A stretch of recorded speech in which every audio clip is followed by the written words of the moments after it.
Yeah, so it has been an up and down for the longest time.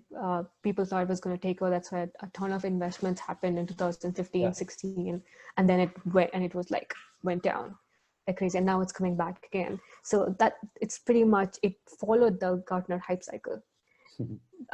When you're in it and you're looking and you're seeing that happen, or like this actually works, this hype cycle is something that that does happen. I think now we're at that point where we have found real world use cases, especially in enterprise, more than in consumer. But the consumer device that's really doing well is the Oculus Quest, and I Yeah. love the Quest.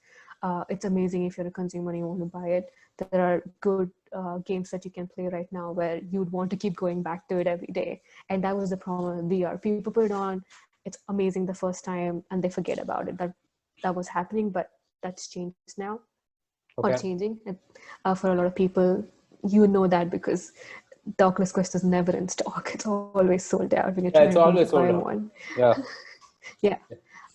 We use the Pico Neo 2 headset. It's much better for enterprise.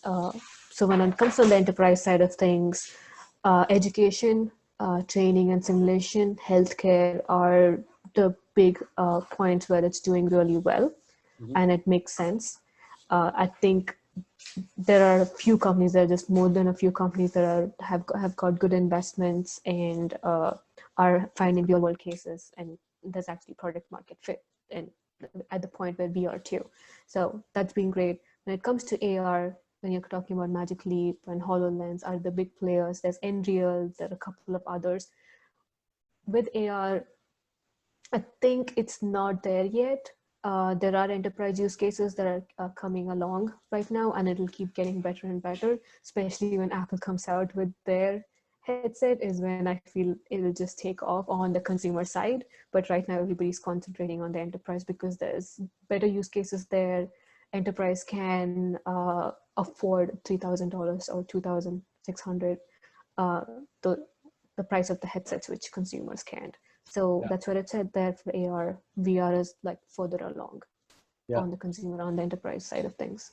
In healthcare, telehealth is taking off, and all the telehealth startups are really happy about it, because even though the technology has been there for the last 10 years, telehealth was like 20 or 30% of the whole patient consultations that used to happen, and that's gone up like to 70 to 80 now, I guess. Yeah. Before you go to the hospital, everybody does a telehealth visit. If Right. we actually get to the point, which is great for all the startups that have been in the space.